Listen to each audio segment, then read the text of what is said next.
Hello everyone, कैसे आप सब लोग। आई होप आप सब बहुत अच्छे होंगे, आपकी पढ़ाई बहुत अच्छे से चल रही होगी। तो आज मैं लेकर आ गई हूँ बहुत इंटरेस्टिंग टॉपिक, जो कि आपके सिर्फ 9 सिलेबस के लिए नहीं बल्कि पूरी केमिस्ट्री के लिए बहुत इंपॉर्टेंट है।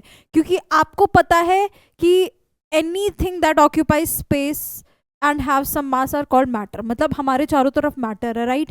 And matters are made up of small tiny particles called atoms. ठीक है, अब हमें पता है एटम्स है, हमें पता है मैटर है, बट ये एटम्स होते कैसे हैं, उनका स्ट्रक्चर क्या है। ठीक है, उसके लिए हमने बहुत सारे एटॉमिक मॉडल्स पढ़े, थॉमसन के मॉडल, रदरफोर्ड के model and then Bohr's model. तो थॉमसन मॉडल एंड रदरफोर्ड के मॉडल सो थोड़े इजी पीजी, तो बच्चे समझ जाते हैं।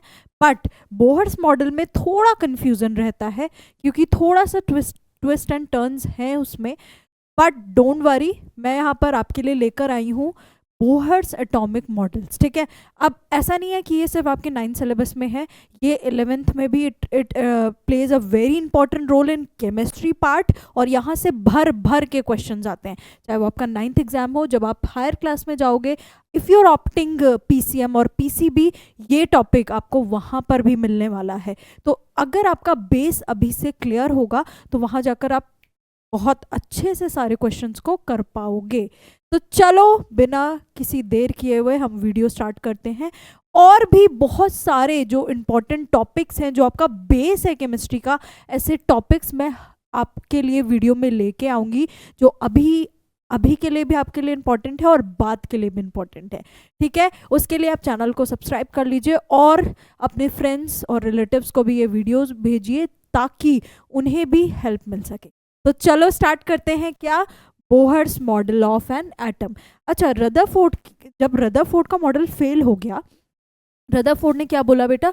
रदरफोर्ड ने ये बोला है कि जो आपका एटम है, इट्स इन 2 पार्ट्स। क्या? एक centre part that is nuclear part, and nucleus के चारों तरफ एक्स्ट्रा न्यूक्लियर पार्ट, जिसमें कौन है? Negatively charge electrons are revolving continuously around the nucleus. और न्यूक्लियस के अंदर क्या है? प्रोटॉन्स है। अच्छा, जब रदरफोर्ड ने अपना मॉडल दिया था तब न्यूट्रॉन्स की डिस्कवरी नहीं हुई थी, इसीलिए उन्होंने कहा न्यूक्लियस में क्या होंगे? सिर्फ प्रोटॉन्स होंगे। एंड इट वाज अज्यूम्ड कि जो न्यूट्रॉन्स हैं वो न्यूट्रल है, तो उनका भी क्या होगा? जो न्यूट्रॉन्स अगर होंगे तो वो भी न्यूक्लियस में प्रेजेंट होंगे। और इलेक्ट्रॉन्स की क्या पोजीशन बताई? इलेक्ट्रॉन की पोजीशन कुछ इस तरीके से बताई कि इलेक्ट्रॉन्स न्यूक्लियस के चारों तरफ सर्कुलर पाथ में, जिन्होंने उसको कहा ऑर्बिट। सर्कुलर पाथ को क्या कहा? ऑर्बिट। ऑर्बिट, ठीक है, उसमें negatively charge electron continuously revolve कर रहे होंगे, और जब वो कंटिन्यूअसली रिवॉल्व करेंगे दे इमिट एनर्जी। ठीक है, अब उन्होंने अपनी ये थ्योरी दे दी। बाद में मैक्सवेल आए। मैक्सवेल की जो थ्योरी थी, उन्होंने रदरफोर्ड से क्रॉस क्वेश्चन किया कि अकॉर्डिंग टू मैक्सवेल थ्योरी, कोई भी चार्ज पार्टिकल अगर सर्कुलर पाथ में रिवॉल्व करता है तो it continuously emit radiation in the form of, it continuously emit energy in the form of radiation. ठीक है, रदरफोर्ड ने कहा हाँ। मैक्सवेल ने बोला कि अगर इलेक्ट्रॉन्स कंटिन्यूअसली एनर्जी इमिट कर रहे हैं तो at the end electron should fall near the nucleus और इनसाइड द न्यूक्लियस। क्योंकि जो चार्ज पार्टिकल जब सर्कुलर पाथ में ट्रेवल करते हैं, रिवॉल्व करते हैं, तो एनर्जी लॉस करते हैं, और एक टाइम पर वो अपनी पूरी एनर्जी लॉस करके सेंटर पे आके गिर जाते हैं, अकॉर्डिंग टू मैक्सवेल्स थ्योरी। अब इसका आंसर रदरफोर्ड के पास नहीं था। ठीक है, इसकी वजह से रदरफोर्ड की यहाँ पर एक ड्रॉबैक है, क्योंकि वो स्टेबिलिटी ऑफ एटम के बारे में नहीं बता।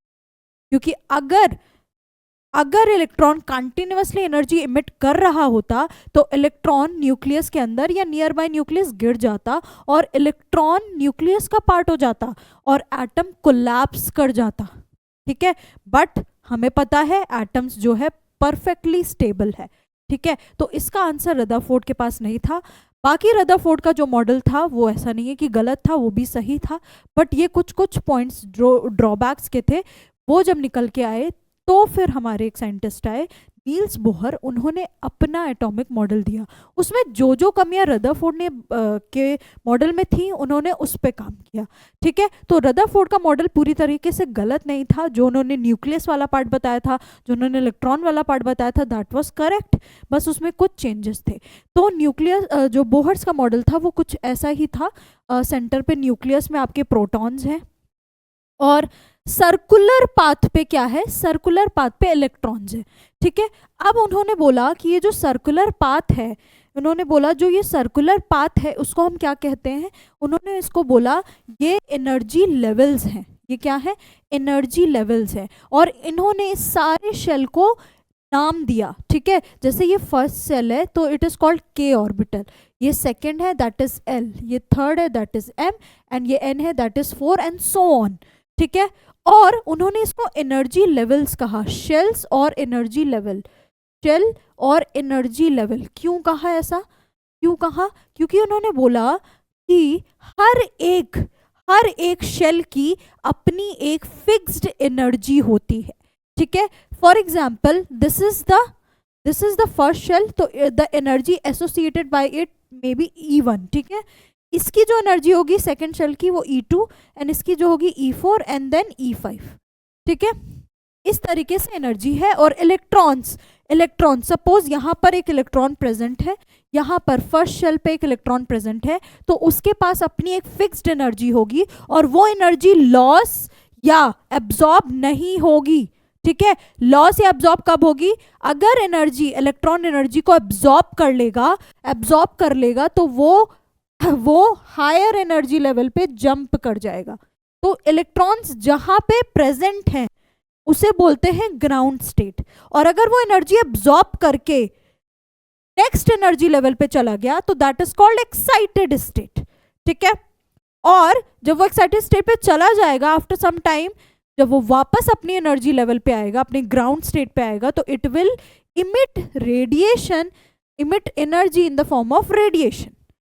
ठीक है, ये चीज बताई। तो उन्होंने रदरफोर्ड का जो ड्रॉबैक था कि कंटिन्यूअसली एनर्जी इमिट होती है वो नहीं था, उन्होंने बोला ऐसा कुछ नहीं है। ठीक है, ये देखो जब इलेक्ट्रॉन्स एनर्जी एब्जॉर्ब करेंगे तो वो नेक्स्ट हायर एनर्जी लेवल पे जाएंगे, और जब वो अपनी हायर एनर्जी से लोअर एनर्जी अपनी एनर्जी स्टेट पे आएंगे, that is called the ground state, वो वापस एनर्जी को एमिट करेंगे। ठीक है, और एनर्जी का जो क्राइटेरिया है वो जितना आपका जो शेल है वो न्यूक्लियस से दूर होगा उतनी ज़्यादा उसकी एनर्जी होगी। ठीक है, उस शेल की एनर्जी उतनी ज़्यादा होगी जितना वो न्यूक्लियस से दूर होगा। ठीक है, तो अगर हम एनर्जी का देखें तो हमारे पास आएगा ये E4 is greater than E3 is greater than E2 is greater than E1 and so on. Clear, is it clear? तो ये था ऑल अबाउट एनर्जी लेवल और ऑल अबाउट दी मॉडल्स। अब हम इसके कुछ पॉस्टुलेट्स भी पढ़ लेते हैं। यहाँ पर लिखा है कुछ पॉइंट्स कि electrons can jump between the orbitals, when this occur the electron takes an on the energy of the orbit that is in it. If an electron jumps from higher energy level orbital to lower energy, that energy is released in the form of photon. Photon क्या है? Photon energy packets है। ठीक है, छोटे छोटे energy packets को हम photons बोलते हैं। ठीक है, द डिफरेंट ऑर्बिटल्स और shell have different names and the energy level the further from the nucleus the higher is the energy. जितना ज्यादा दूर होगा उतनी ज्यादा आपकी एनर्जी होगी। ठीक है, तो बहुत कुछ है इसमें, बट अभी आपके लेवल पे आप बस इतना ही जानो। ठीक है, फिर नेक्स्ट ये क्या कहता है, कुछ पॉस्टुलेट्स भी दिए थे। बोहर्स ने अपने मॉडल्स के कुछ पॉस्टुलेट्स दिए थे। उन्होंने क्या बोला, negatively charge electrons are revolving around the nucleus the same way the planets are revolving around the sun. ठीक है, तो रदरफोर्ड ने भी यही कहा था कि जो इलेक्ट्रॉन्स हैं, नेगेटिवली चार्ज पार्टिकल हैं, वो न्यूक्लियस के चारों तरफ रिवॉल्व करेंगे जैसे सन करता है। इसीलिए उस मॉडल को प्लैनेटरी मॉडल भी कहते हैं। ठीक है, the path of the electron is circular. ठीक है, किसमें, जो शेल है, एनर्जी लेवल है, वो सर्कुलर है। ये बात रदरफोर्ड ने भी बताई थी। ठीक है, the force of attraction between the nucleus and the electron is equal to centrifugal force of the moving electron. एक और क्वेश्चन आता है, रदरफोर्ड ने जिसके बारे में बात नहीं की थी, उन्होंने कहा ये न्यूक्लियस है, ठीक है, इलेक्ट्रॉन यहाँ रिवॉल्व कर रहे हैं, ठीक है, तो इलेक्ट्रॉन क्यों नहीं न्यूक्लियस के अंदर गिर जा रहा है, या क्यों नहीं न्यूक्लियस से बाहर चला जा रहा है? कुछ तो इन दोनों के बीच में, इलेक्ट्रॉन्स और न्यूक्लियस के बीच में कुछ तो खिचड़ी है, कुछ तो फोर्स ऑफ अट्रैक्शन है जो बाउंड करके रखा हुआ है, इलेक्ट्रॉन्स को कहीं जाने नहीं दे रहा। ठीक है, तो बोहर्स ने बताया कि वो क्या है, कि जो आपका इलेक्ट्रॉन है वो सर्कुलर पाथ में रिवॉल्व कर रहा है। अब जब सर्कुलर पाथ में रिवॉल्व कर रहा है तो उसे फोर्स चाहिए। कौन सा फोर्स है वो? Centrifugal force. कौन सा फोर्स है बेटा? Centrifugal force. ठीक है, और न्यूक्लियस क्योंकि पॉजिटिव चार्ज है तो वो नेगेटिवली चार्ज की तरफ अट्रैक्ट करेगा, तो जो फोर्स ऑफ अट्रैक्शन है towards nucleus, that is equals to centrifugal force of attraction of the moving electron. ठीक है, तो जो न्यूक्लियर चार्ज है, न्यूक्लियर फोर्स ऑफ अट्रैक्शन है जो न्यूक्लियस जनरेट कर रहा है, that is equals to the centrifugal force of force moving of the moving electron. ठीक है, ये पॉइंट बताया था बोहर्स ने। ठीक, फिर और क्या पॉइंट बताया उन्होंने? By the time the electron remains in any one of the stationary orbit, हाँ उन्होंने बोला कि ऑर्बिटल्स की या एनर्जी लेवल्स की अपनी एक फिक्स्ड एनर्जी, वो ऐसा नहीं कि चेंज हो रही है बार बार। ठीक है, अगर फर्स्ट शेल की एनर्जी सपोज E1 है तो इट विल रिमेन्स E1। ठीक है, अनटिल अनलेस जो इलेक्ट्रॉन है वो एनर्जी एब्जॉर्ब करके नेक्स्ट हायर एनर्जी लेवल पे ना जाए, उसकी एनर्जी फिक्स्ड है। ठीक है, it does not lose energy, अपनी एनर्जी लूज नहीं करेगा। Such a state is called ground और द नॉर्मल स्टेट। ठीक है, जैसे आप छुट्टी है, सपोज आपके स्कूल की छुट्टी है, आप अपने घर पे अपने कंफर्ट जोन में बैठे हो, बिल्कुल एकदम पजामाज में, और आप अपने रूम में बिल्कुल आराम से बैठे हो। ठीक है, तो you are in the normal state, आप अपनी ग्राउंड स्टेट में है, अभी आप कुछ नहीं कर रहे, ना एनर्जी रिलीज हो रही है ना एनर्जी एब्जॉर्ब हो रही है। ठीक है, ठीक है, फिर आपने कुछ बहुत अच्छा सा खा लिया, आपके अंदर बहुत सारी एनर्जी आ गई, अब आप नॉर्मल नहीं बैठोगे, अब आप क्या करोगे? आप उठोगे, अपना काम करोगे, खेलने लग जाओगे, डांस करने लग जाओगे, पढ़ाई करने लग जाओगे। तो क्योंकि आपने एनर्जी एब्जॉर्ब कर ली, अब आप अपने नेक्स्ट हायर एनर्जी लेवल पे चले गए। वैसे ही इलेक्ट्रॉन करता है। ठीक है, each stationary orbit is associated with a definite amount of energy greater the distance of the orbit from the nucleus, ये हमने पढ़ा। More shall be the energy associated with it, जितना ज्यादा दूर होगा उतनी ज्यादा एनर्जी होगी। ठीक है, these orbits are also called energy level, और इसको नंबरिंग दी गई 1 2 3 4 और KLMNOP एंड सो ऑन। ठीक है, फ्रॉम द न्यूक्लियस आउटवर्ड्स। ठीक है, from the nucleus outwards, nucleus के पास में first shell, second, third, fourth, fifth, और जो लास्ट आउटर मोस्ट शेल है that is called the valence shell, that is called the valence shell. ठीक है, एनर्जी इज एब्जॉर्ब्ड, मैंने अभी बताया, आप अपने कंफर्ट जोन पे ग्राउंड स्टेट में बैठे हो, आपने खाना खाया, दूध पिया, और आपके पास एनर्जी आ गई। अब आप क्या करोगे? एब्जॉर्ब हो गई energy when the electron jumps from inner to outer orbit, क्योंकि इनर की एनर्जी कम है और आउटर की ज़्यादा है, तो अपनी कम एनर्जी से, लोअर एनर्जी से हायर एनर्जी पे कूदेगा। When it moves from the outer to an inner orbit, when the electron moves from inner to outer orbit by absorbing definite amount of energy, the new state of electron is called excited state। जब वो, जैसे ये आपका nucleus है, ये आपकी energy है, suppose electron यहाँ पर था, अपने इसको बोलेंगे जहाँ एनर्जी वो इलेक्ट्रॉन अपनी ग्राउंड स्टेट में, that is called ground state. अब एनर्जी एब्जॉर्ब किया और ये कूद के इधर आ गया, तो this is called excited state. Which state? Excited state. ठीक है, फिर ये देखो इस तरीके से है कुछ, मान लीजिए ये इलेक्ट्रॉन यहाँ पर है, इसने एनर्जी एब्जॉर्ब करी। ठीक है, अब ये अपनी E1 में था, एनर्जी एब्जॉर्ब करी, अब ये कूद के वापस से यहाँ आ गया। ठीक है, इलेक्ट्रॉन यहाँ आ गया। ठीक है, आफ्टर सम टाइम जब ये एनर्जी, ये वापस अपनी एनर्जी लेवल पे आएगा, वापस अपनी एनर्जी लेवल पे आएगा, ऐसा नहीं कि ऊपर ही चला गया। ठीक है, तो ये एनर्जी इमिट करेगा in the form of radiation. ठीक है, अब जिस वेवलेंथ की वो रेडिएशन इमिट करेगा वैसा हमें कलर शो होगा। ठीक है, उस तरह की रेडिएशन निकल के आए। क्लियर? ठीक है, this is all about the Bohr's atomic model.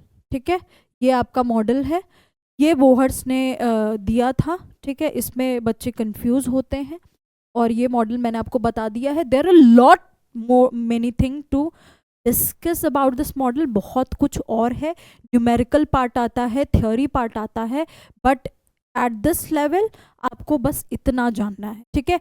It will definitely make your base ना, उसके बाद जब आप हायर पढ़ोगे तो और भी बहुत कुछ है, तो मैं आपको और भी डिटेल में बताऊंगी कि और क्या होता है, क्योंकि कई सारे टर्म्स हैं जो अभी आपको क्लियर नहीं, राइट।